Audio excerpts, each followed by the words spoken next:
Quero te dar as boas-vindas para o podcast A Mente por Trás, onde vamos mergulhar na visão e no modelo mental dos nossos convidados. Meu nome é Márcio Messoni e eu sou psicólogo executivo e um curioso pelas histórias e pela mente de pessoas que tiveram suas conquistas e realizações, seja na vida pessoal, nos seus projetos ou nos seus negócios. E hoje estou aqui com uma presença muito ilustre e querida do Ari Oliveira. Seja bem-vindo, Ari. Obrigado pela sua presença. Obrigado a você. Obrigado por estar aqui.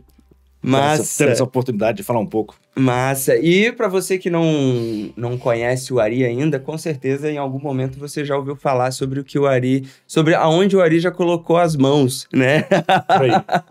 Então, hoje nós vamos falar aqui sobre a mente por trás do hobby que virou sucesso, mais especificamente da Dry Cat Gin, né? A destilaria urbana, a primeira destilaria urbana do Brasil, né? Primeira do Brasil. Então, e aqui em Vitória tivemos esse lançamento, essa novidade da primeira destilaria de gin urbana do Brasil e que tomou uma proporção de algo que começou como um hobby, como uma experiência ali, vamos fazer alguma coisa e teve uma proporção e tomou proporções muito grandes. Mas eu não vou ficar contando, obviamente, porque eu vou deixar o Ari contar. Mas aí, Ari, você está chegando aqui, eu gostaria que você contasse para a nossa audiência quem é o Ari. Então, quem é essa pessoa que veio parar no gin, mas teve uma trajetória de diversas outras experiências, né? Eu comecei a trabalhar muito cedo, né? Porque é uma família de 6 irmãos, meu pai era operário, e eu, com 11 anos, já estava atrás do balcão da loja do meu tio para poder comprar meu tênis, para poder comprar minha camiseta e no sábado ir no cinema, ver um filme de Kung Fu. E comer pastel com caldo de cana na saída. Mas então, você é daqui, Ari? Eu nasci na Bahia, mas fui muito criança para o Rio de Janeiro, onde foi, assim, digamos, minha formação, né? E em 1990 eu vim para Vitória. Aí fiquei um período entre 93 e 98 na Bahia, em Porto Seguro, trabalhando. Voltei em 98 e já tô aqui direto, né? Já estão aqui no Espírito Santo, contando 32 anos já que eu tô aqui no Espírito Santo. Maravilha. E daí tava atrás do balcão lá para poder... Tava atrás do balcão. Aí com 14 anos eu fiz um curso de retoque de fotolito, que é um negócio que não existe mais, que é um filme, né, usado para produção gráfica, né? Você gravava, fazia o fotolito, retocava o fotolito, gravava uma chapa para imprimir, hoje é tudo laser. Né? Então é uma profissão que foi fadada à extinção. Mas isso com 14 anos de idade. Aí eu fui trabalhar num escritório de indústria de cimento. Trabalhei 2 anos na indústria de cimento. Em 86 fui morar no Mato Grosso, na cidade de Sinop, que hoje é a segunda maior cidade do Mato Grosso. Em 86 era só um terreno plano e assim, vazio, não tinha nada da cidade. E eu trabalhava na fazenda a 180 quilômetros da cidade. Aí voltei em 86, no meio do plano cruzado, né? A gente não tinha luz na fazenda. Era um negócio assim, era selva, era no meio da selva, literalmente no meio da selva. Jungle Boy total. Aí voltei em 86, no meio do plano cruzado. Quando eu cheguei, não estava entendendo nada de plano cruzado, não entendia nada de moeda, mudou moeda, tabelamento de preço, nada disso. Aí quando chegou em 1990, eu vim pra cá, trabalhei com fotografia, né? 86, comecei a trabalhar com fotografia. Aí entrei nesse ramo de comunicação, vamos dizer assim, né? Eu fui auxiliar de laboratório, fui assistente fotógrafo, trabalhei em 88 e 89 nas 2 maiores agências de propaganda do Brasil na época, que era MPM Propaganda e DPZ, na área de fotografia e laboratório. Aí vim pra cá em 90. Trabalhei como fotógrafo na Criativa Propaganda, que era a única agência que tinha um fotógrafo exclusivo. Eu era contratado, eu era CLT, como fala aqui, né? Eu era CLT dentro de uma agência de propaganda. Que bacana. 2 anos depois passei a fazer freela. Aí foi o período que fui para a Bahia. Voltei em 98. Muita história pra contar, né? Esse período da Bahia era o quê? Foi assim, cara, vou passar um tempo lá, vou ficar meio escondido, vou ficar assim, na beira da praia. Mudanças de estado. A Bahia, nessa época, inclusive, não tinha pouca... Porto Seguro tinha pouca coisa lá, né? Então, o interessante foi o seguinte, essas mudanças de estado que ocorreram pra mim, entre 1990 eu vim pra cá. Vim sem conhecer ninguém, sem emprego, tinha acabado de conhecer minha mulher, ela tinha 2 filhos, eu fui morar num apartamento emprestado numa invasão lá em Camburi, muito doido. Aí fui fazer o quê? Procurar emprego. Aí dei sorte de procurar emprego e achei. E uma mudança tudo muito, muito súbita. E na Bahia foi isso também. Eu fui passar um fim de semana em Porto Seguro, num 12 de outubro desse aí, conheci um cara que ia dar um curso de guia, e eu já estava de saco cheio da fotografia, que estava migrando da máquina de filme para digital, e eu estava sem grana para comprar uma digital. Aí veio a oportunidade, cara, vou fazer uma coisa diferente. Aí fui para Bahia, virei guia de turismo, sem nem conhecer o centro histórico. Aí fui. Aí tive uma sessão muito legal na empresa, com 1 ano já era coordenador, com 2 anos fui supervisor, que era uma operadora de turismo do Brasil na época. Mas em 98 eu voltei para cá. Aí fui trabalhar com atendimento comercial de produção de vídeo. Fiquei 6 anos em produção de vídeo. Em 2004, larguei produção de vídeo e fui trabalhar solo com agenciamento de propaganda, que era chamado de pastinha. O que é pastinha? Pastinha era o cara que às vezes chamava o Ravel para ajudar a montar uma estratégia. Eu tinha um cliente, por exemplo, que precisava fazer um livro. Eu não sabia editar um livro, eu não sabia, mas sabia ter as pessoas para montar esse projeto. Então, tipo um articulador. Exatamente. Assim, né? Eu era um hub, eu seria antigamente um hub. Eu contratava... hub de uma pessoa. De uma pessoa, então todo mundo centralizava os profissionais para fazer um determinado trabalho e fiz bastante coisa. Eu fui o maior anunciante na Rádio CBN durante um período, eu não sendo agência de propaganda, eu sendo só agenciador. Então é um trabalho muito, muito legal. Aí a fotografia voltou na minha vida. Mas isso também aproveitou e te deu assim, uma abertura de contatos, de conhecer pessoas, de entrar em rodas, em espaços diversos. Sem dúvida. Eu vinha sempre ligado na área de comunicação, né? Então, digamos assim, não tenha sido difícil, né? Fazer esse trabalho. Aí a fotografia voltou na minha vida por acaso. Por quê? O restaurante... Pode falar nome assim? Tem merchan? Pode fazer falar tudo? Pode tudo. Então vamos lá. A gente fala o nome de tudo. Eu sou amigo dos meninos do restaurante Espetáculo. Há muitos anos, né? E o Léo, que chegou pra mim, cara, precisava fazer umas fotos de ficha técnica, perdão. O que é ficha técnica? Foto de cima do prato. Aí o cara faz a foto da montagem do prato. O arroz aqui, o feijão, o macarrão, faz a foto, aí o cara põe a ficha técnica. 30 gramas disso, 40 gramas disso, 5 folhas disso. Só para mapear essa produção e você ter um controle de qualidade do prato que está indo para o cliente. Sim. Eu peguei uma maquininha que eu tinha 7 megapixels. Uma Cybershot. Exatamente, uma Sony Cybershot 7 megapixels, uma W55. E fui fazendo a foto de cima. Aí eu falei, vou fazer um detalhezinho. E fui fazendo os detalhes dos pratos. Tem foto até hoje que eles usam. Olha só que coisa. Aí veio aquele negócio da fotografia, começou a voltar. Aí um cara que foi até um parceiro nesses projetos seria um collab, né? Ele chegou para mim, eu precisava fazer uma foto. Cara, eu falei, não tinha nem máquina. Uma máquina, né, razoável. Aí ele falou do tamanho do trabalho, eu falei, sabe de uma coisa? Comprei uma máquina. Uma máquina de entrada da Nikon, que agora não vou lembrar o nome. Aí, primeira maquininha. Aí fui comprando equipamento. Compra mais uma lente, compra uma luz. Aí acabou que eu cheguei num patamar de ter sido o único fotógrafo do estado convidado a participar do Mesa ao Vivo, que é um projeto da maior revista de gastronomia do Brasil, que eles fizeram aqui em Vila Velha. Eu fui convidado para fazer parte da equipe de fotógrafos dessa edição especial da revista. Aí eu cheguei num patamar, assim, bem bacana. Sim, bem porque bacana. Eu lembro, assim, nessa época, ali por volta de 2008, 2010, assim, que onde você ia nos restaurantes, as fotos, você sabia que era do Ari, sabe? Muitos restaurantes, você ia olhar o cardápio, ou então o material ali, a capa do cardápio, do menu, alguma coisa, era foto do Ari. A gente já tinha uma noção de que era foto do Ari. Nosso trabalho, assim, conseguiu virar uma referência mesmo. Foi um trabalho bem puxado, bem interessante, junto com a Fatinha, que é minha mulher, ela virou produtora de alimento. Então ela manipulava o prato, eu brincava que ela fazia o Photoshop ali ao vivo, tirando um elementozinho pra cá com a pinça, acertando tudo no mínimo detalhe. Então a gente entregava uma foto assim, muito original, com cara de comida, né? Sem ser aquela coisa plastificada de Photoshop, HDR, aquele negócio todo, aquele efeito. Então a gente entregava uma foto muito boa, que é o que você falou. Virou uma característica do nosso trabalho, né? Você batia a foto, aquela foto ali, adorei. Pela linguagem fotográfica, pelo acabamento que a gente conseguia dar. Perfeito. E essas jornadas todas aí que você passou, principalmente eu queria ressaltar essa da foto, né? Onde é que você, assim, que situações que você que você acabou vivenciando, que você conseguiu ter de oportunidade, de experiência, que era algo que talvez não tivesse no seu radar, mas por essas experiências suas, você, olha só, a gente conseguiu aqui, tô participando desse lugar, desse ambiente. O que teve, assim, uma experiência bem legal foi, há uns anos atrás, eu não lembro quantos, eu sou amigo de um produtor de vinhos em Petrolina. Olha. Aí ele me convidou para conhecer a fazenda e eu fui como visitante, né?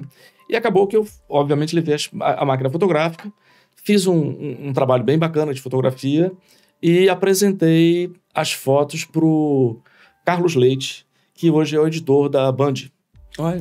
Ele tinha o jornal Metro, lembra do jornal Metro? Sim, que era gratuito, né? Aham, que distribuía nas esquinas do sinal.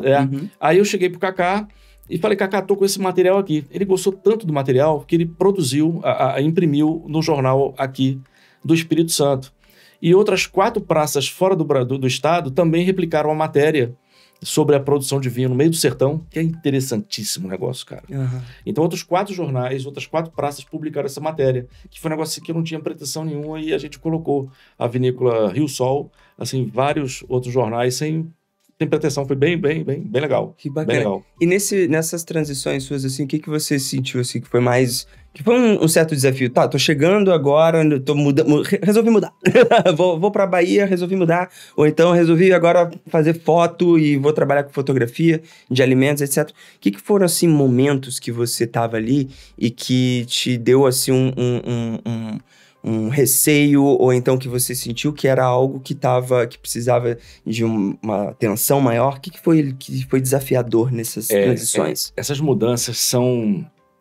No fundo, Márcio, eu acho assim, eu sou meio perturbado do juízo. Com uma pessoa em sã consciência, acho que não faria metade do que eu fiz. Uhum. É uma confiança muito grande na minha capacidade de resolver problema, né? Você vir para cá, eu tinha 26 anos quando vim para cá do Espírito Santo a primeira vez, né? Uma mulher e 2 filhos pequenos, assumi um relacionamento que até hoje eu tô casado com ela, são 33 anos juntos. Acordava todo dia com muito medo de não dar certo, de não ter grana, de, sabe, não conseguir sustentar a família, aquele papo todo. Mas, assim, esse medo vinha com um grau de confiança muito grande. Muito grande. Por mais difícil que fosse, eu acordava de manhã e, cara, vamos pra dentro, vamos conseguir.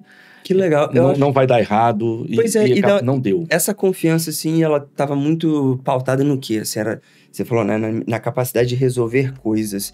Que repertórios você sentia segurança em você mesmo para poder resolver situações diversas? Eu não sei de onde eu tirei essa força, sinceramente. Mas foram momentos, assim, muito, muito, muito difíceis que a gente passou, né?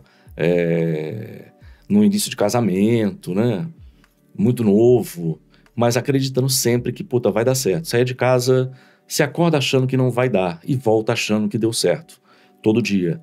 Eu, numa transição dessa daí, que tá uma história bem bacana também, em 98, quando eu vim de Porto Seguro pra cá, eu vim fazer a supervisão de venda de um parque aquático, que tem até hoje no Arraial da Ajuda. Lindo. 15 dias depois, o cara fechou o escritório aqui.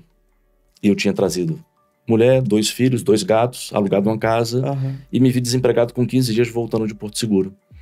Aí eu falei, cara, o que eu vou fazer agora, bicho? Fiquei em pânico. Aí tava andando ali perto da Gazeta, e como eu já conhecia o pessoal todo, né, de jornal de veículo, da vez anterior que eu tinha morado aqui como fotógrafo, eu fui lá conversar com o Fábio Ruski, que era o gerente comercial do jornal. Aí cheguei lá, chorar pitanga, né?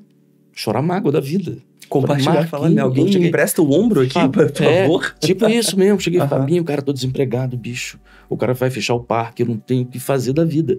Eu já não tinha mais equipamento fotográfico, quer dizer, não era mais fotógrafo. E tava zerado de mercado. Eu tava 5 anos mexendo com turismo. Aí ele abriu a gaveta, pegou uma régua centimetrada. Régua centimetrada é aquela régua que você media coluna de jornal. Não é em centímetro, é por coluna. Me entregou uma régua, me entregou uma tabela de preços, chamou um cara chamado Marcos Mateus e falou, Marcos, explica pra ele como é que funciona a tabela que ele vai vender jornal pra gente. Eu olhei pro cara dele, você é maluco? Você é doido? Eu não sei fazer. Nunca fiz isso na vida. Não, você vai fazer. Aí o cara sentou comigo meia hora, me entregou a tabela, me entregou a régua e cai pro campo, bebê. Aí eu fui pra casa. Aí falei, Fatinha, tô desempregado e vou vender jornal, vender anúncio. Vamos experimentar, vamos aprender. Vamos experimentar. Ver o que acontece. Como eu tinha feito contato com muitas agências de propaganda no período do parque aquático, qual foi meu foco? Vou procurar agência de propaganda. Desculpa, agência de turismo. E a Gazeta tinha um caderno de turismo. Aí eu peguei minha pastinha, minha régua, minha tabela e fui nas agências que eu tinha feito contato. Na mesma semana, as 3 colunas assinadas, né, do caderno já estavam vendidas com contrato por 3 meses. Olha Aí eu falei, opa, tem lenha para queimar aí. E fiquei trabalhando como pastinha, e cheguei a ter 12 clientes, mas andava uma barbaridade essa cidade de fora a fora. Para economizar até o ônibus, andava muito a pé, mas consegui fazer um bom trabalho de pastinha. E eu acho legal essa situação que você falou, porque muitas vezes quando as pessoas estão nesses momentos de fragilidade, de vulnerabilidade, ali uma situação financeira complicada, uma situação de profissional complicada, partilhar com o outro, falar que tô na lama, tô preocupado, tô aqui perdido. Às vezes é um bloqueio, um tabu, uma coisa que a pessoa não se sente à vontade, mas eu acho que quando você consegue estabelecer relações de confiança, de trabalho, de contato, de amizades, isso que acaba gerando ali uma rede de apoio, né? Para poder sair da situação e conseguir sair do sufoco, porque alguém... Não, peraí que eu tenho alguma coisa para te ajudar aqui. Uma coisa que eu sempre tive preocupação na minha vida como um todo foi não fechar porta. Por onde eu passei, eu não fechei porta nenhuma. Então, acho que foi isso, pelo fato de eu ter trabalhado um período aqui, deixei portas abertas. E quando eu voltei e fiquei numa dificuldade, desempregado, eu fui nessas portas que estavam abertas e rapidinho eu consegui um apoio, um negócio que foi uma fonte de renda durante muito tempo. Durante muito tempo.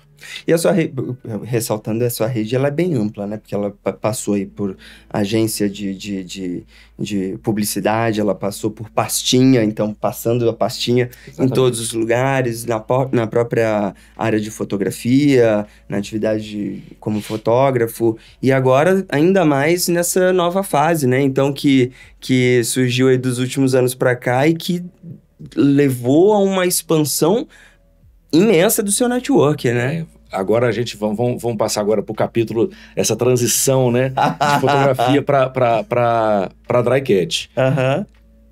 A fotografia como um todo, ela passa por um processo de tecnologia muito crítico. Hoje você tem umas máquinas excepcionais, mas você tem hoje um celular que faz uma imagem absolutamente fantástica. Então, pouca gente se dispõe a pagar um fotógrafo para fazer um serviço, por mais qualificado que seja. Se você tem um celular que faz uma imagem... Eu falo que o celular não faz foto, o celular faz imagem. Faz uma imagem muito boa. Então, a tendência era cada vez fotografar menos. E conversando com o meu sócio, aí vamos à história, o início da história da Draquete. Conversando com o Luiz Flávio, que é o meu sócio, ele trabalha com edição de comercial para televisão. Que também a televisão é outra coisa que está passando por uma transformação muito grande. Toda essa parte de publicidade vai mudar muito ainda nos próximos anos. E a gente conversando a respeito justamente de quais possibilidades nós teríamos de fazer alguma coisa fora do nosso ramo, quer dizer, fora da fotografia e fora da edição de comercial para televisão. E eu já estava começando a estudar sobre charcutaria, fazer presunto, fazer salame, fazer pastrame, né? E era uma coisa que eu podia fazer em casa, não demandava tanto investimento. E de onde que saiu essa ideia? Que você tinha já uma conexão, gostava?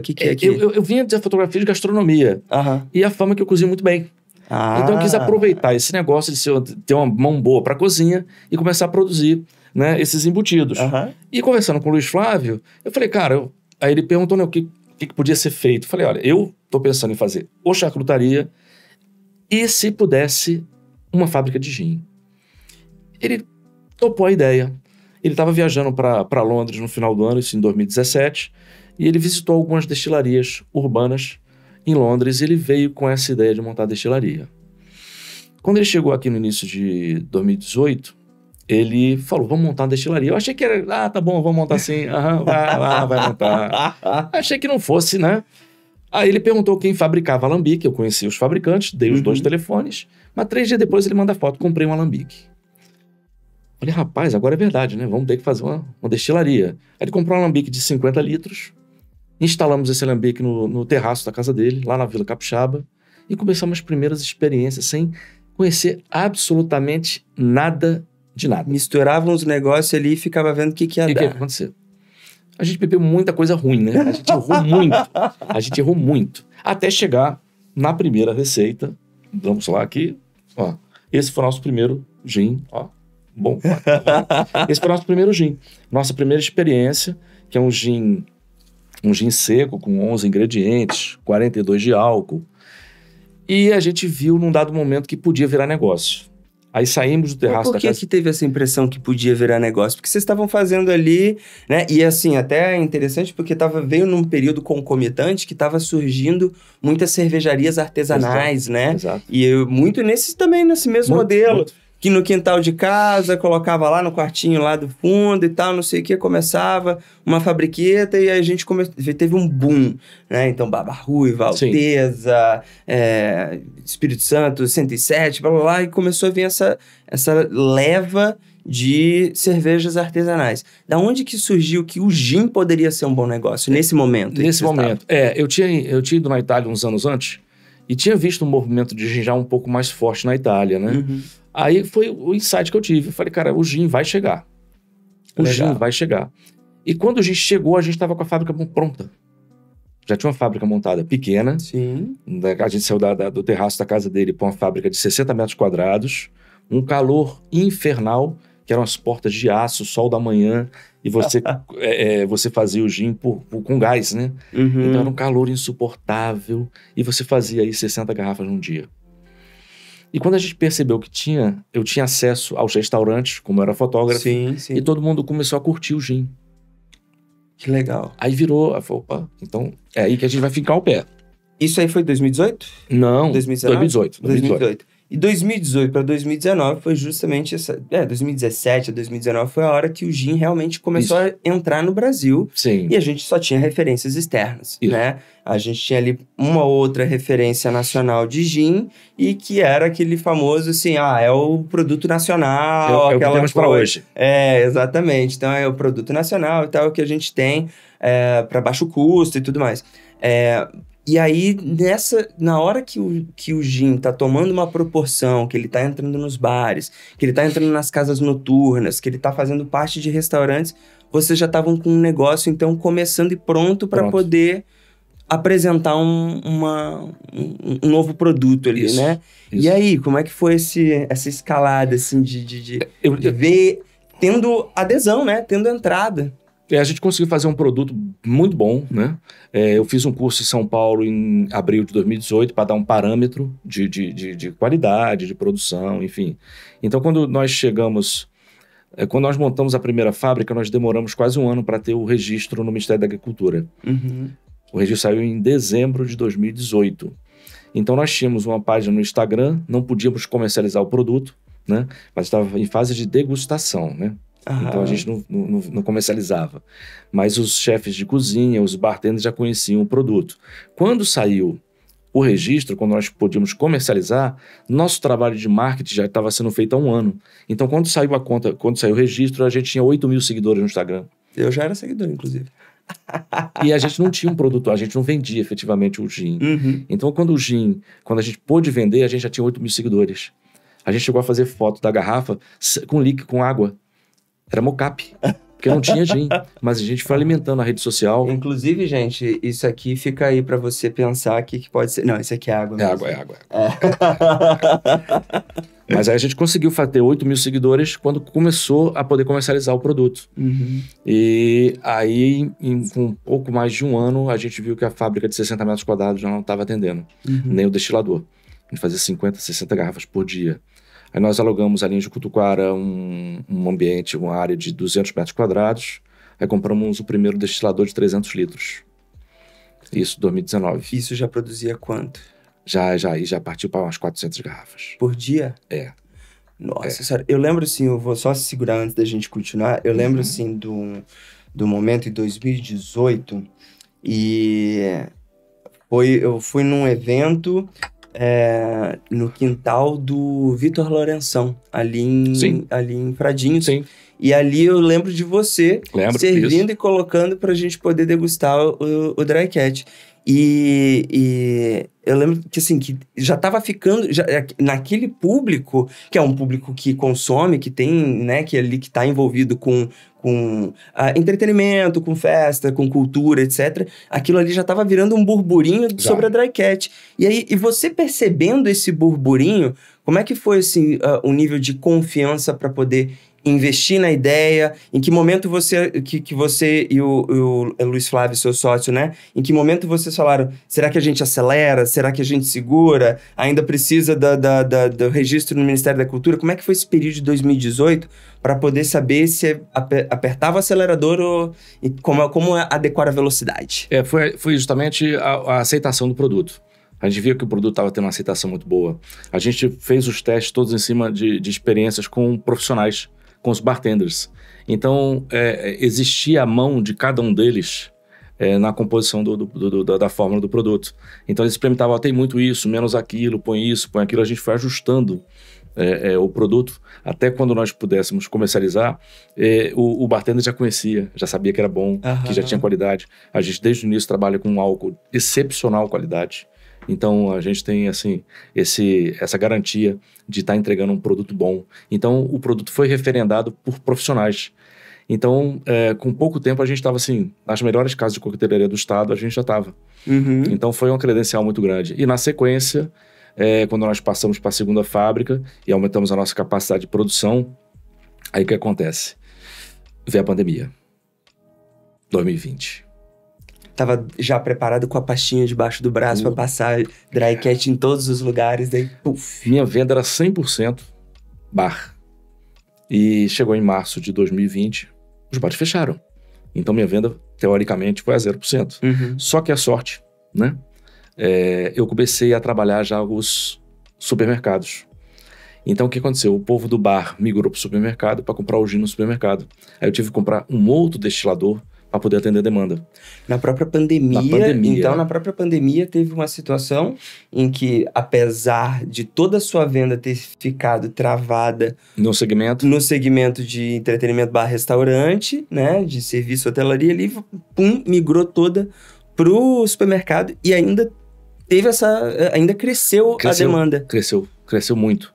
Então a gente conseguiu ampliar a fábrica durante uma pandemia.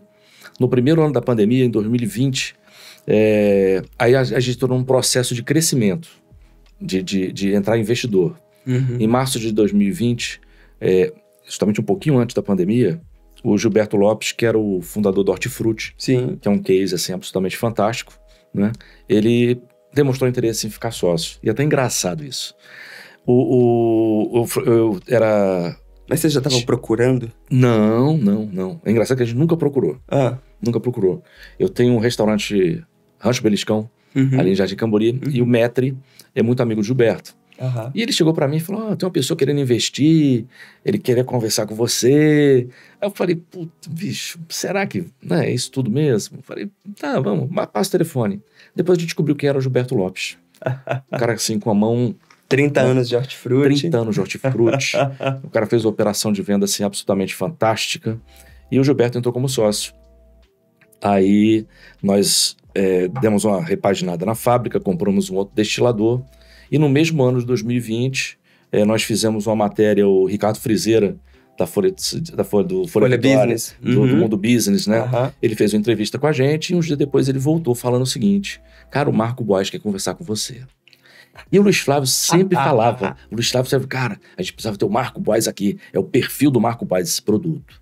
E ficou nesse negócio. E daqui a pouco, o Frizeira fala que o Marco Boas quer conversar com a gente. Do nada. Como é que ficou o... Rapaz, eu fervi, né? Quando chegou o Gilberto primeiro, como é que foi assim, a impressão de receber essa gama de interesse, né? Porque não é só... Não, tem alguém interessado em algo que a gente começou fazendo ali no quintal por hobby e alguém tá interessado em botar dinheiro nisso? Como é que foi? Foi uma surpresa, assim... Eu acreditava que um dia ia acontecer isso, mas não tão rápido. E no mesmo ano, entrar um Gilberto... Assim, as emoções foram diferentes do Gilberto pro Marcos. Até assim, o Gilberto é um cara muito reservado, né, um investidor e tal. Mas o Marco Boas, ele tem uma referência de casa noturna. O Marcão teve as melhores casas noturnas de São Paulo. Sim. Ele largou à noite em função do casamento, enfim. Então, quando o Marcão entrou, aí foi um negócio assim... mais impactante, digamos assim, emocionalmente, porque... Ele tem uma presença maior, um ele é um cara trabalho muito de imagem. midiático, exatamente. Então, o Marcão foi um negócio assim, quando ele chegou lá na fábrica, eu falei, cara, aí pensava assim, pô, o Marcão Borges tá aqui na minha frente, bicho. Esse cara tá querendo ser sócio nosso. E a gente, assim, numa fábrica de 200 metros quadrados, né?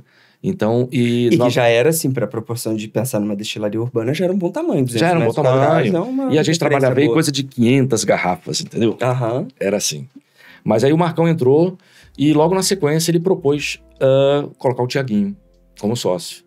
Mas na fábrica que a gente tinha, não tinha condição de ter um Tiaguinho como head de conteúdo. Eu não tinha como atender essa demanda de um Tiaguinho que tem... A exposição ia aumentar. Muito. A visibilidade e o interesse, né? Os olhos dirigidos para o produto ia aumentar. Deixa eu só fazer rapidão um corte para voltar para o supermercado. Você falou que estava numa média de 500 garrafas dia. Era isso, mais ou menos? É. E aí, essa distribuição era toda aqui para Vitória, para o Espírito Santo. Basicamente, Grande Vitória. E estava saindo, assim, uma demanda... A gente trabalhava 500 garrafas, na verdade, era por quase uma semana. Não era por dia. Porque era muito pequeno o espaço. Para poder fazer armazenamento. Então, vamos diminuir o ritmo para a gente poder dar conta. Tinha que esperar o distribuidor tirar o produto para colocar as garrafas vazias, para encher, para depois tirar o produto. Então, não tinha espaço. Aí a gente viu novamente o quê? Ter que fazer outra fábrica. Entendi. E aí, foi nesse momento, junto com a chegada do Marcos, do Tiaguinho, que... Aí a gente montou uma outra fábrica na Beira-Mar, que é linda a fábrica, o lugar é maravilhoso. É maravilhoso. E a gente hoje tem a capacidade de produção de 2.000 garrafas dia. A gente ainda não produz todos os dias as 2.000, porque a gente está num processo de expansão, né? A gente agora já abriu o mercado de Belo Horizonte, abriu o mercado no Rio de Janeiro, abrimos agora o mercado em São Paulo, no Grupo Pão de Açúcar. E estamos abrindo outras frentes aí. Então, a gente tem uma capacidade de produção de 2.000 garrafas por dia. A gente chegou há 3 anos atrás, 4 anos atrás, né? Em 2017, vai fazer 5 anos, a gente fazia 60 garrafas num dia. Hoje a gente faz 2.000. Maravilha. Então, assim, o que você acha que configurou? Óbvio que todo esse movimento e ter pessoas que apostaram na ideia, né? Mas o que você acha que configurou dentro do mercado, dentro da aceitação pelo produto, que configurou essa expansão tão marcante, assim, por um período curto de tempo, né? Que se você pensar de final de 2018, então vamos botar 2019 para hoje, 2022, quase 2023, mas com uma pandemia de 2 anos, com as coisas que não estavam fluindo, o que você viu ali que, nossa, isso foi o caminho aqui que deu certo? Olha, dedicação 24/7. Não tem como você não se dedicar integralmente a um projeto se você pensa em crescer. Se você pensa em crescer, você tem que colocar 100% do seu esforço nisso aí. Porque eu tô há 4 anos sem tirar férias. Eu até pouco tempo atrás, quem fazia as entregas era eu. Então, colocava no carro, quem carregava as caixas era eu. Até 6 meses atrás. Então, eu já cansei de abrir a fábrica num sábado para poder levar gin para cliente. De estar em casa de noite, o cliente ligar, Ari, tem um evento aqui, apareceu um evento para tantas pessoas, eu precisava de X garrafas, de sair de casa, passar na fábrica, colocar no carro e entregar. Então, não falhar com o seu cliente. Isso foi um negócio assim que eu acho que foi preponderante para a gente poder ter essa credibilidade também no mercado, além da qualidade do produto, lógico, mas a capacidade de entrega que a Drycat teve, que tem até hoje, né? Maravilha. E você falando assim, na capacidade de entrega, tá ali 24/7, né? Então, ter essa preocupação, principalmente pela uma fase inicial de demonstrar que você tá ali entregando, que você tá dedicado e servindo. O que foi mais desafiador para esse período de 24% que você tá 4 anos sem férias? Então, acho que tá merecendo umas férias já, né? Já tô começando a programar as férias que ninguém é de ferro, vai. Pra poder tirar um tempinho, tomar um gin. Tomar um gin tônica na beira da praia, né? Pelo amor de Deus. Exatamente. O que você acha que foi mais desafiador nesse momento em que o negócio está mais atrelado à sua atitude, à sua disposição, à sua capacidade de gerar entrega, né? Como é que foi assim para você? Que você acha que foi mais importante na sua disposição e na visão sua e do Luiz Flávio em acreditar que ali na entrega, dando essa credibilidade, o negócio ia crescer? Qual foi o momento mais desafiador? Eu preparei, assim, eu e o Luiz Flávio somos dois sócios completamente diferentes, né? São temperamentos completamente diferentes, mas para a empresa são muito complementares. Aham. Então, acho que foi justamente poder separar as minhas capacidades e separar as capacidades do Luiz Flávio. Ele é muito administrador, ele é um cara, ele tem uma planilha, eu brinco que ele tem a planilha. Quando ele pensou em colocar o investimento que ele fez no início da fábrica, ele tem a mesma planilha até hoje.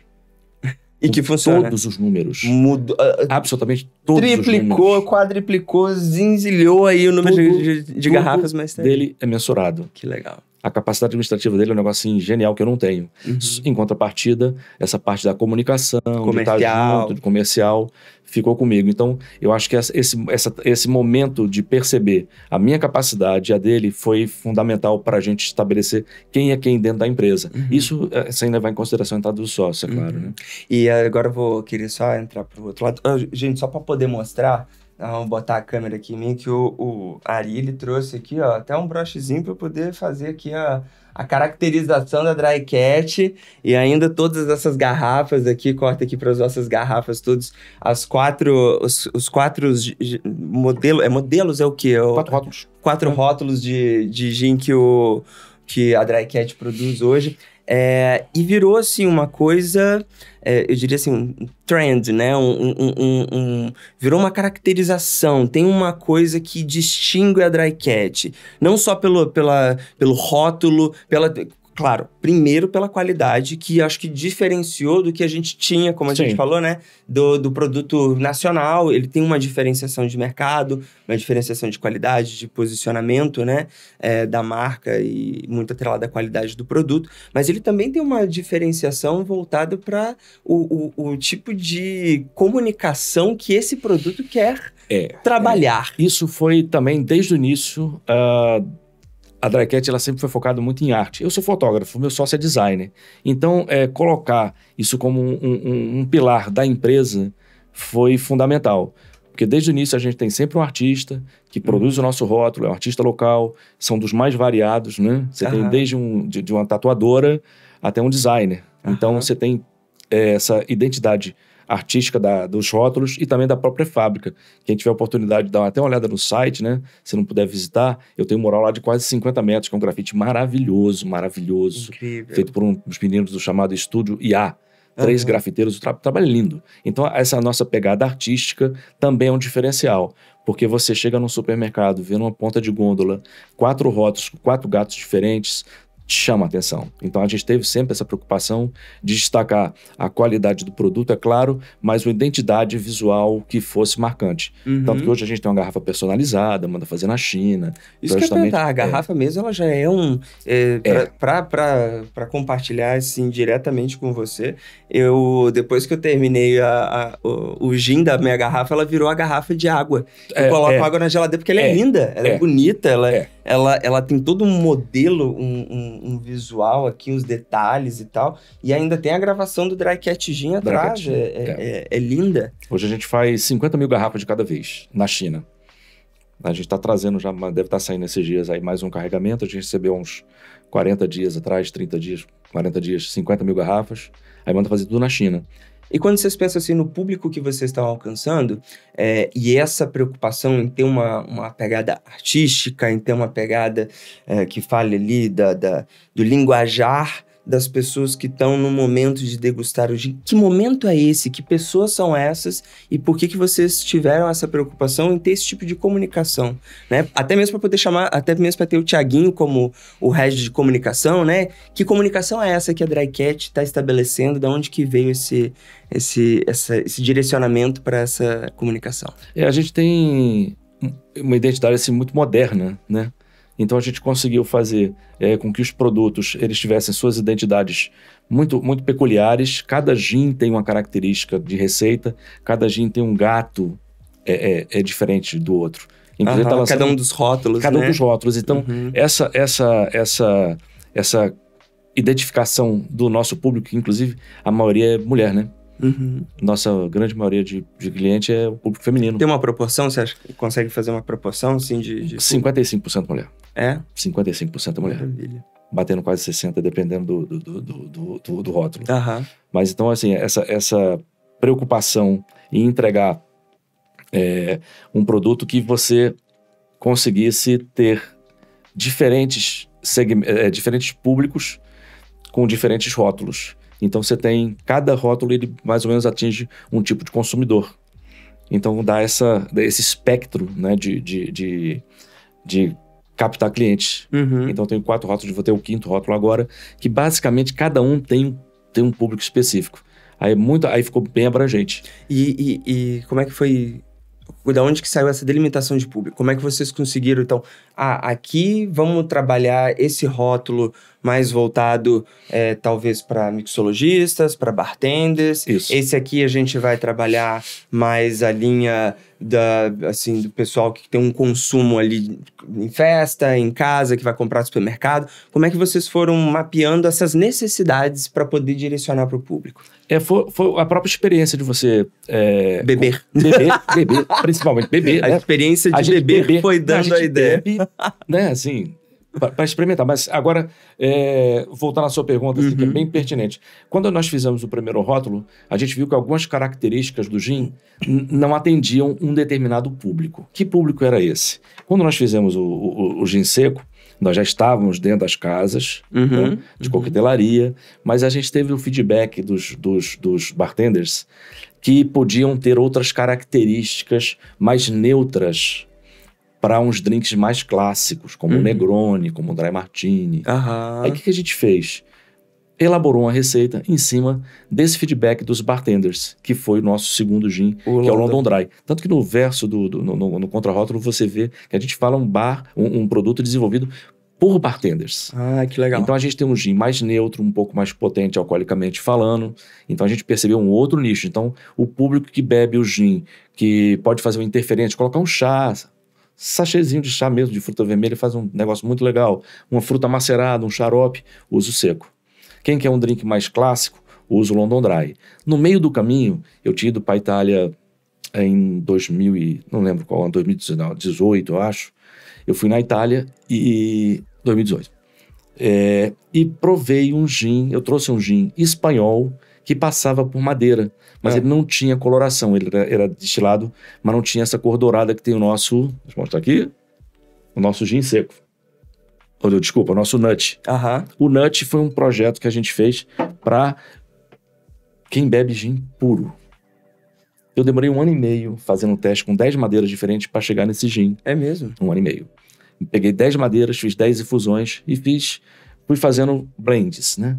Fazendo misturas com esse monte de madeira para chegar nessa receita aqui, que é castanha do Pará com cumaru, que é um outro segmento. Isso aqui pro bebedor, o cara que gosta de tomar um whiskinho, que gosta de tomar um destilado puro, ele funciona muito bem. E aí é o quê? Um gelinho? Só um copo com gelo? Se você colocar no freezer, já resolve sua vida. Se colocar no freezer, já resolve sua vida. Essa proximidade com o cliente foi com foi o que foi dando esses tons, então, do que vocês foram percebendo de necessidade, né? Por exemplo, você falou aqui em off, a gente estava tendo uma conversa aqui antes da gravação, e o Ari estava contando sobre a experiência de trazer profissionais da área para dentro da fábrica, para eles conhecerem, para eles degustarem, e é nesse momento que consegue ter o feedback, né? Exato. Até eu acho que diversos negócios possuem essa característica de poder trocar com o mercado e ter um feedback de direcionamento, até para você saber o que você vai produzir de comunicação, o que você vai produzir o produto, né? Que você pode... Que tipo de produto que você pode dar o direcionamento, que você pode criar. Como é que vocês foram criando essa relação, estabelecendo esse vínculo com o público para poder, seja o público final, que é o que compra, ou o público intermediário, que é o que utiliza para poder fazer o drink, né? Como é que vocês foram... Como é que foi esse processo de aproximação e de afinar o ouvido e o olhar para o que eles estavam falando? Isso foi o fato de estar todo dia dentro de bar, todo dia dentro de restaurante, todo dia conversando com os profissionais. Então isso te dá um subsídio para você desenvolver um produto muito grande. E estudar, né? Estudar, estudar a respeito, método de destilação. A gente está lançando um novo gin, que vai sair até o final do ano. É um gin absolutamente maravilhoso, que tem um processo de destilação diferente dos outros 4. Foi uma técnica que o Luiz Flávio, que está operando o destilador, ele fez. E assim, o gin é maravilhoso. É nosso, no fundo, é o nosso melhor produto até hoje. E esse que já tem aí até um spoiler, então, que está chegando o novo rótulo, ele veio, pra gente falar um pouquinho mais do spoiler, ele veio com qual característica, que necessidade que foi reconhecida que, opa, vamos criar agora esse novo rótulo com essa característica. Ele tem um frescor muito grande. Ele tem um frescor, uma citricidade muito interessante. A gente usou folhas de 2 tipos de limão, folhas de mangueira, que são, inclusive, plantadas lá na própria fábrica. Então, olha que legal. E o método de destilação é diferenciado. Então, a gente tem um produto muito leve, muito bom. Ele funciona bem. Se você não quiser beber com água tônica, para quem não vai tomar refrigerante, ele funciona excepcionalmente bem com água com gás. É o gin, água com gás. Se você espremer um limãozinho, você está bebendo um drink absolutamente fantástico. Então, foram justamente essas percepções de você dar um pouco mais de saúde, de qualidade no produto, para quem está mais preocupado com dieta, com balança, daí o público feminino, vai ter um gin para você beber com água com gás. Ari, nessa jornada toda da Dry Cat, mas também pegando um pouquinho de tudo que você já comentou das suas experiências, quando você olha hoje assim e tem essa percepção do sucesso que a Dry Cat tem, né, que alcançou, que buscou que conseguiu ter essa distribuição, esse alcance com o público, quando você olha assim, te surpreende em alguma instância, tem alguma coisa que te fala assim, nossa, eu vim parar nesse lugar? É uma sensação, às vezes, até contraditória, porque o fato de você ter crescido tanto desse jeito, aí você olha para trás, olha a história de empenho, de dedicação, de estudo, etc, e vê, não, isso é normal. Sim, encara com muita normalidade. Mas, por um outro lado, você olha assim, cara, em tão pouco tempo, né? A gente vai fazer 5 anos. A gente tem uma fábrica com uma área de produção de 500 metros quadrados. A gente produz 2.000 garrafas por dia. É pouco tempo.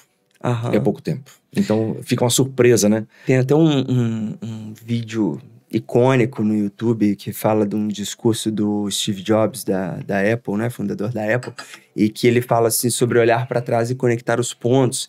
Quando você olha para trás, assim, parece que são várias coisas aleatórias que você fez, mas quando você conecta os pontos, são essas várias experiências que te deram respaldo para o momento que você está vivendo, né? Para esse potencial que vai abrindo os caminhos e que vai acontecendo. Então, esses 5 anos aqui que teve uma velocidade, digamos, exponencial de crescimento, mesmo com 2 anos de pandemia no meio do caminho, é uma construção disso que você fez, de experiências, de relações, de vivências, enfim, né? Que estejam relacionadas ao lado profissional ou não. Isso tudo, você acha que os 5 anos estão pautados nessa jornada, nesses pontos? São, porque todo o crescimento foi planejado, né? Foi planejado, né, dentro de uma grande surpresa, porque não se imaginava crescer da maneira que se cresceu em tão pouco tempo. Então, nas 3 fábricas que a gente construiu, a gente viu, não cabe mais aqui, vamos para outra fábrica. 3 fábricas em 5 anos, né? Em 5 anos, cara. Fora o terraço, que também conta, né? Quase 4. Então, a gente foi planejado, foi tudo muito mensurado, tudo calculado, né? Mas é sempre uma grande surpresa. Quando você olha para trás e vê que com tão pouco tempo e uma história tão rica, né? Com sócios tão expressivos, sim, é justamente esses pontos que você puxa e vê que não é uma grande surpresa, assim, pô, cara, você trabalha muito, a dedicação integral, tanto minha quanto do Luiz, que são os que tocam o negócio efetivamente. Então, você falar que é uma grande surpresa, mas eu costumo dizer que o único lugar que o sucesso vem antes do trabalho é no dicionário. A gente tem que trabalhar muito para isso. Então, eu acho que você vai maturando essas suas experiências diárias, para quando você olha para trás, você vê que você foi pelo menos merecedor disso. Perfeito. E hoje, quando você olha para a situação que você está... quando você olha para essa situação que você está vivenciando agora, da exposição e do caminho que a Dry Cat está tomando, né, a gente estava com o Rafa Miranda aqui. Sim. E ele falou assim, a Origens tem tem uns 15 anos, quase 15 anos de Origens, né? Tem mais de 10 anos a Origens. Mas a gente está só começando. E é incrível essa sensação de ser um negócio que está tão consolidado e ele consegue perceber como um negócio que está só começando, né? E quando você olha assim para a Dry Cat, para esse momento que que você está vivenciando, o que você consegue perceber aí de amplitude do caminho para frente, né? Ou não nem necessariamente do caminho para frente, mas o que você acredita que é uma possibilidade de explorar, o que você tem desejo, vontade de explorar ainda com a Dry Cat? A gente tem essa nossa capacidade de produção final dessas 25 mil garrafas, que ainda não chegamos, né? Mas a gente tem uma meta a atingir, né? Com esse número de tempo, né? Uhum. Você olhar para todo dia se acorda e pensa um pouco mais além daquilo que se fez ontem. Hoje a gente está no mercado consolidado aqui no Espírito Santo. Abriu um pouco no Rio de Janeiro, Belo Horizonte, agora fomos para São Paulo. Se você imaginar que a gente tem o Brasil inteiro, Tem muita porta. Tem muita porta para abrir. Mas tem que ser devagar, não pode ter pressa, tem que ser planejado, até para você ter uma capacidade de entrega, para você não colocar, como fala assim, colocar o carro na frente dos bois. Uhum. Então, todo o crescimento vai ser exatamente isso. A gente tem uma capacidade de produção X, a gente não está nessa capacidade de produção ainda, mas tem um planejamento para daqui a tanto tempo estar nessa capacidade de produção, para justamente poder ir ampliando e capilarizando o produto no mercado.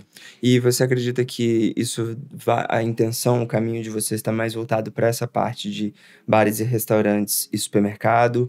Ou tem algum outro tipo de linguagem que vocês queiram ainda, que vocês pensam, que vocês queiram ainda trabalhar? Eu fico pensando assim, né? Meio que, por exemplo, quando você vai num festival e você vê lá a Budweiser oferecendo aquele festival, quando você vê uma marca de cerveja ou de bebida específica oferecendo aquele festival, não sei se isso já passou pela cabeça de vocês, mas eu digo na questão de posicionamento de marca e relacionamento com um público de interesse, né? Tem alguma coisa que tange os olhos, assim, que passa pelos olhos e faz os olhos brilhar sobre como é que a gente quer apresentar e estar com o nosso público? A gente tem basicamente 2 segmentos hoje, que é supermercado, bares e restaurantes. E a gente tem o Thiago, né? Que por si só já dá já garante o envolvimento. A gente planeja que a partir do ano que vem a gente esteja com a marca nos shows. Uhum. Aí você tem uma outra comunicação muito diferente das outras duas, que são o segmento de restaurante e de bar. Porque você sai do varejo, assim, ali e passa a ser uma marca de comunicação, né? Você não só vende a bebida, mas você se comunica. Você vende uma ideia, você vende uma tendência, você está em outro tipo de relação, né? De comunicação. Então, por exemplo, a gente pode até fazer um show com o Thiago num lugar que, no momento, possa não ter o produto. Mas o cliente já vai conhecer o produto. Quando o produto chegar, ele já conheceu, já teve aquela experiência de provar o gin no show Tardezinha lá do Thiago, por exemplo. Incrível. E antes da gente, aqui eu já vou passando para uns momentos finais, mas eu queria te perguntar, o que você acha que... Claro, eu tenho certeza que você vai responder trabalho já, porque é o óbvio, mas fora trabalho... Na ideia sua do Luiz Flávio, que vocês estavam lá batalhando, fazendo as garrafas na fábrica a gás, né? Que ficava quente ali, a pressão ali da fabriqueta menor, 60 metros quadrados. O que você acha que foi nesse caminho que pode ter atraído a atenção de pessoas que resolveram bancar a ideia e falar, tá aqui, ó. Tá aqui meu carimbo, tá aqui o cheque também. Eu vou dizer assim, com muita tranquilidade, que é a seriedade do negócio. A parte administrativa da empresa é extremamente lisa, limpa, transparente. Hoje a gente tem consultoria de RH, a gente tem consultoria de segurança do trabalho, a gente tem consultoria jurídica, a gente tem consultoria de psicólogo, porque são coisas que agregam ao produto final, né? Eu tenho a pretensão de dizer que eu quero que a Dry Cat, a gente quer que a Dry Cat daqui a uns anos seja uma das melhores empresas para trabalhar no Brasil. Então é essa transparência que fez com que os sócios de um peso excepcional viessem para dentro do nosso negócio. Eu acho que se a gente não tivesse essa transparência, essa seriedade em números, né? Com muita clareza, com muita certeza do negócio como um todo. Acho que foi isso que... Mas eu posso te fazer mais uma pergunta nesse sentido? Que Claro. é o seguinte, você acha que foi uma relação também muito voltada para o produto ou para como vocês exploraram a imagem do produto? Vou te fazer a pergunta porque eu fico pensando para quem está nos ouvindo, para quem está nos acompanhando aqui, nos assistindo. Ok, eu tenho um negócio, eu tô aqui, eu tô com ele redondinho, mas eu preciso explorar... O que eu preciso explorar para poder ter olhares voltados para o que eu tô fazendo? Aí pode ser, obviamente, relacionamento, network, a apresentação do produto, o tipo de caminhos que você vai abrindo com o produto que você tem. Na Drycat, no caso da Drycat, é óbvio que ter essa organização foi fundamental, mas para poder tornar ele visível e atrair essa atenção, o que você acha que foi esse ponto? Que tornou mais visível o interesse? Além da qualidade do produto, acho que foi o cansaço, né? Você se cansar diariamente em estar colocando um produto nos melhores lugares, você agregar os artistas que fizeram os nossos rótulos. Eu acho que é um conjunto de coisas. Tem uma história, né? Tem uma narrativa aí que vai contando, vai... Tem. Então, assim, é um produto...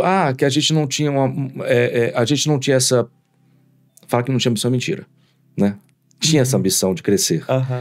Crescemos num tempo relativamente curto como empresa, né? E atrair esse olhar foi justamente o fato de não estar sozinho, de se cercar de pessoas capacitadas, de trazer gente para o negócio. Quando a gente, no início, assim, a gente não tinha uma consultoria financeira, contrata um consultor financeiro. Olha, contrata um advogado. Contrata um consultor de alguma coisa. Sempre teve um consultor. A gente tem um engenheiro desde o primeiro dia da fábrica, um engenheiro de alimento, que supervisiona a nossa produção. Então, desde cedo, a gente colocou gente capacitada em volta da gente. Onde a gente não tinha conhecimento técnico, a gente colocou alguém para fazer. E quando você olha de fora e pega uma empresa toda redondinha, toda certinha, toda certificada, toda premiada, aí vieram os investidores. Eu acho que foi por aí. A aceitação do público, não só o investidor, mas o público de uma maneira geral. Legal. Tem uma história bacana, rapidinho aqui. Claro. Pra você ver esse negócio da credibilidade do negócio. Quando nós fizemos esse rótulo aqui, London Dry. Esse rótulo, a gente foi o nosso segundo rótulo. Nós fazíamos o papel, né, o rótulo físico, num negócio num plástico, chamado BOPP. Quando nós fizemos esse rótulo, que é uma ilustração do Zota Coelho, que é maravilhosa, diga-se de passagem, nós fomos no nosso fornecedor e vamos fazer em BOPP. Era o que o dinheiro dava, bebê. Não tinha como fazer em laminado. Não tinha. Vamos botar pra rodar. Bota pra rodar, filho. Não tem dinheiro pra fazer no laminado. O que o fornecedor fez? Ele deu de presente pra gente o laminado. Olha. Inscreveu num concurso em 2019 da Associação Brasileira de Rótulos e Adesivos. Foi o rótulo de bebida mais bonito do Brasil. É mesmo? Foi eleito o rótulo de bebida mais bonito do Brasil sem a gente ter colocado inscrito, dinheiro. Né? Não coloquei dinheiro para fazer ele laminado. Sim. Eu não escrevi. O fornecedor acreditou no produto. Perfeito. Então, acho que são essas relações que você constrói com funcionário, com colaborador, né? Com consultor, com fornecedor, com tudo, que faz com que o produto seja diferenciado. É um produto com uma história verdadeira, né? Então acho que a gente teve outros exemplos aqui de pessoas que participaram do nosso podcast, como o próprio Rafa Miranda, que quando você traz um produto que tem verdade, que conta uma história, mas que conta uma história com verdade. Sim. E aquilo mobiliza, aquilo engaja, as pessoas participam ativamente da construção da marca, do negócio, né? Você... Eu sou um divulgador, por exemplo, da Drycat. Você, Ravel tá desde o início também do projeto. Sim. Então, assim, eu acho que é isso. Você colocar todo o seu esforço, onde você não tem capacidade, contrata alguém que o faça, sabe? Tenta não economizar nesse aspecto. É isso aí. Pavimentar a história da sua empresa, obviamente com muito trabalho e com gente que tem a capacidade de resolver os problemas. Eu acho que é basicamente isso. Perfeito. Ari, quando você não tá lá fazendo gin, entregando gin, fala pra mim o que você tá fazendo, o que você gosta de fazer naquele momento ali pra poder descansar e poder curtir todo esse esforço aí. O que compõe a mente do Ari? Eu gosto muito de cozinhar. Eu relaxo cozinhando. Adoro cozinha. É mesmo? Adoro cozinhar. Que maravilha. E cozinha harmonizada com gin? O gin tá sempre presente, né? Começa a cozinhar, faz um gin tônica, faz um Negroni, dependendo da hora. Né? Mas sempre com o gin por perto. Cozinhar, então, é aquele momento que você vai ali dar aquela escapada, desligar a cabeça, curtir um momento. Eu relaxo muito na cozinha. Minha mulher fala, pô, você vai... Cara, fim de semana deixa comigo. Minha conta. Minha conta. Me agrada muito. Fora viajar, claro, essas outras, né? Mas no dia a dia, assim, eu gosto muito de cozinha. E Ari, o que você consome de conteúdo, de informação, né, que agrega a visão para isso que você está fazendo?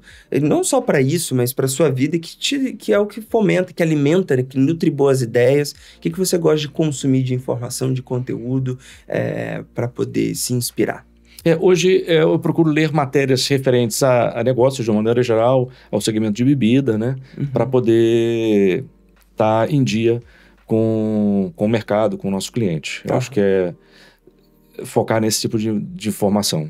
E tem algum conteúdo, alguma coisa que pro nosso público você deixaria assim de sugestão, algo que foi alguma coisa marcante, algum conteúdo, livro, filme, alguma coisa que te marcou e que te ajudou a fomentar essas ideias? Tem um livro que eu li há muitos anos atrás, recomendo, né? É o do sociólogo italiano Domenico de Masi, que é o Ócio Criativo. Sim. Eu trabalhava na TV Vitória quando eu li esse livro e chegava fim de semana, o que eu fazia? Dormia, descansava, ficava o tempo todo. Aí quando você lê o livro e você vê que a visão do Domênico é justamente quando você passa o fim de semana dormindo, você não fez nada pra você. Você não descansou, sua mente não descansou.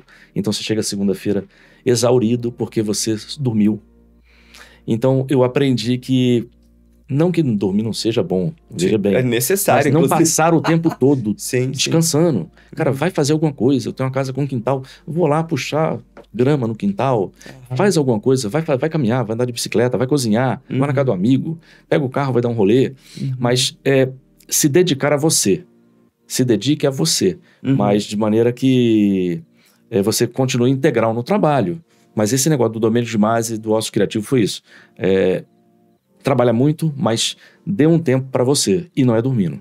E até porque é nesse momento do ócio criativo que você se dedica para um lazer, para um hobby, para uma situação que pode, inclusive, surgir uma fábrica de gin. Pode surgir uma fábrica de gin. É tipo Desse isso. momento de, eu vou ali fazer um negocinho, daí agora virou uma fábrica de gin. Virou uma fábrica de gin. É exatamente isso. É por aí mesmo. Que maravilha, maravilha. Ari, eu queria pedir para você... Primeiro, quero te agradecer por esse momento. Assim, esse bate-papo foi incrível, foi sensacional. A Dry Cat, realmente, ela teve eu vejo ela como uma marca de expressão, que ela expressa um momento, ela expressa um público, ela tem uma expressão, porque ela não é só um gin que você compra. Eu falo que o Dry Cat não é um gin, é uma experiência. Eu acredito. Ela é uma experiência. Eu concordo, e eu acho que é isso. Quando eu falei, o festival de falar com o público, porque eu acho que ela expressa uma ideia. Sim. Mas pela característica do rótulo, pela característica da narrativa que vocês colocam, da intenção que vocês colocam, eu acho que ela faz muito sentido em expressar uma ideia. E é muito bacana a gente poder ter a oportunidade de conhecer a mente por trás dessa ideia, da onde vem a expressão dessa ideia toda, né? E quero agradecer muito sua presença, sua participação, de você ter aceitado o nosso convite. E desejo, assim, que a gente possa ver aí muitos rótulos ainda novos surgirem e acompanhar toda essa expansão da Dry Cat. Foi um prazer. Obrigado, eu que agradeço. E é só trabalhar e se divertir também. Maravilha, com certeza. A gente, inclusive é isso aqui, né, que eu falei, que isso aqui é um momento meu de diversão, de bater papo. É terapêutico, né? Terapêutico, altamente terapêutico. Não é? A gente vai batendo papo, vai conhecendo, vai aprofundando, vai fazendo conexões que a gente nem tinha reparado, às vezes, no dia a dia. Tá sempre antenado, porque uma hora surge uma ideia inesperada na sua vida e pode ser que seja o divisor de águas na sua carreira. Eu acho que justamente tem que estar atento o tempo todo. É o olho do gato, outro no peixe, e esperar que as oportunidades elas aparecem às vezes maquiadas, mas você não pode estar dormindo. Maravilha, perfeito. E esse foi o recado do Ari, então, para você que está nos acompanhando. Quero agradecer a sua presença aqui nos acompanhando em áudio ou em vídeo. Lembre-se de seguir as nossas redes sociais, vai lá agora no Instagram e siga o nosso perfil, A Mente por Trás. Aproveita também, já faz a sua inscrição se você estiver aqui assistindo no YouTube. Inscreva-se no canal para poder receber a notificação dos novos episódios. Quero lembrar que este podcast é um oferecimento CDL Vitória e com a produção executiva de Ravel de Paula e Rodrigo Santiago. Te espero no próximo episódio para a gente descobrir sobre mais uma mente por trás de histórias enriquecedoras e inspiradoras.